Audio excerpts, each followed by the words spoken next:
BRS के working सदर केटी रामाराव ने आज खबरदार किया है कि अगर कांग्रेस हुकूमत की जानिब से मूसी नदी प्रोजेक्ट के नाम पर मकानात को मुनहदम किया जाता है तो बीआरएस के कारकुन खुद सामने पहुंचकर बुलडोजरों को रोकने की कोशिश करेंगे। केटीआर ने इल्जाम आयद किया कि कांग्रेस हुकूमत की जानिब से बुलडोजर मॉडल की हुकूमत चलाई जा रही है जो अवाम के मकानात को मुनहदम कर रही है। नागौल में सीवरेज ट्रीटमेंट प्लांट का केटीआर ने दौरा किया और इस मौके पर मूसी रिवर प्रोजेक्ट मुतासरीन ने केटीआर से मुलाकात की और अपनी शिकायत पेश की। केटीआर ने मुकामी अवाम को अपनी तायद व हिमायत का तयक़ुन दिया और कहा कि अगर हुकूमत मकानात को मुनहदम करेगी तो बीआरएस के कारकुन बुलडोजरों के आगे खड़े हो जाएंगे। उन्होंने कहा कि इस प्रोजेक्ट को गरीबों के मकानात मुनहदम किए बगैर आगे बढ़ाया जाना चाहिए था। उन्होंने कहा कि रेवंत रेड्डी ने तेलंगाना में इंदिरम्मा राज का वादा किया था लेकिन बुलडोजर राज चल रहा है। డబుల్ బెడ్రూమ్ ఇస్తామనగానే ఎవరైనా కొంతమంది టెంప్ట్ కావచ్చు, రెండోది కొంతమందికి ఏం చెప్తారు, లేదు లేదు మీకు ఇంకేదో ఎక్కువ పరిహారం ఇస్తామని చెప్తారు. అట్లా కాకుండా మీరందరూ ఒకటే మైండ్ ఒకటే వాయిస్ ఏమనంటే ఇల్లు కూలగొట్టకుండా మీరు ఏమన్నా మాకు అభ్యంతరం లేదు, మంచిగా చేయండి, మాకు అభ్యంతరం లేదు. భూములు గుంజుకోవడం, ఇల్లు కూలగొట్టడం ఇది కాదు కదా ఇందిరమ్మ రాజ్యం. ఇందిరమ్మ రాజ్యం అంటే పేదవాడికి ఇల్లు ఇవ్వడం, ఇందిరమ్మ రాజ్యం అంటే పేదవాడిని కడుపులో పెట్టుకొని చూసుకోవడం, అంతేగాని ఇల్లు కూలగొడితే ఇందిరమ్మ రాజ్యం ఎట్ట అవుతుంది?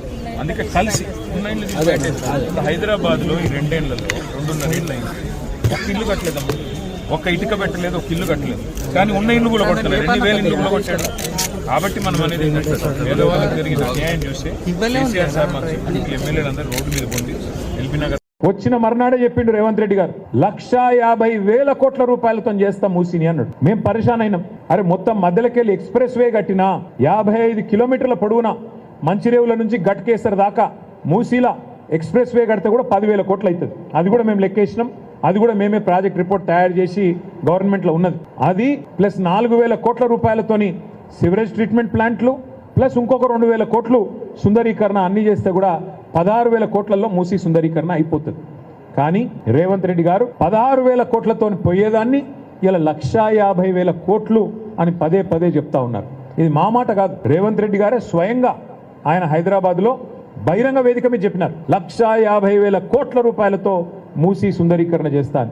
మేము అసెంబ్లీలో అడిగినాం, అయ్యా మరి 1,50,000 కోట్ల ఖర్చు అంటే ఒక డీటెయిల్డ్ ప్రాజెక్ట్ రిపోర్ట్ ఏమన్నా మీ దగ్గర ఉందా, సమగ్ర ప్రణాళిక ఉందా, ఉంటే దయచేసి చెప్పండి అన్న. 2.5 ఏళ్ళైంది, ఇంతవరకు డిపిఆర్ లేదు, ఇంతవరకు డీటెయిల్డ్ ప్రాజెక్ట్ రిపోర్ట్ లేదు ప్రభుత్వం దగ్గర, ఒక ప్రణాళికనే లేదు. కానీ ఇవాళ కింది నుంచి మీది దాకా ఇవాళ ఇండ్లకు రెడ్ మార్కులేసి, ఇప్పుడే ఆ తమ్ముడి బాధ విన్నారు మీరు మహేష్, ఒక ప్రెగ్నెంట్ భార్య ఉంటే 9 నెలల కడుపుతో ఉంటే మిమ్మల్ని బయటికి వెళ్ళగొడతామని చెప్పి అధికారులు అనధికారికంగా వచ్చి బెదిరిస్తూ ఉన్నారు. అధికారికంగా నోటీసులు ఇవ్వరు, రెడ్ మార్కులు వేస్తారు, మెడలు బట్టి నూకుతారు, అక్రమ నిర్మాణాలు అంటారు. మరి మీరే ఇచ్చిండ్రు కదా పర్మిషన్లు 2009లో 2004లో అంటే అవన్నీ మాకు తెలియదు, అప్పుడెవడున్నాడో వాడిచ్చిండో మాకు తెలియదు అని చెప్పి ఇష్టం వచ్చినట్టుగా వ్యవహారం చేస్తూ ఉన్నారు.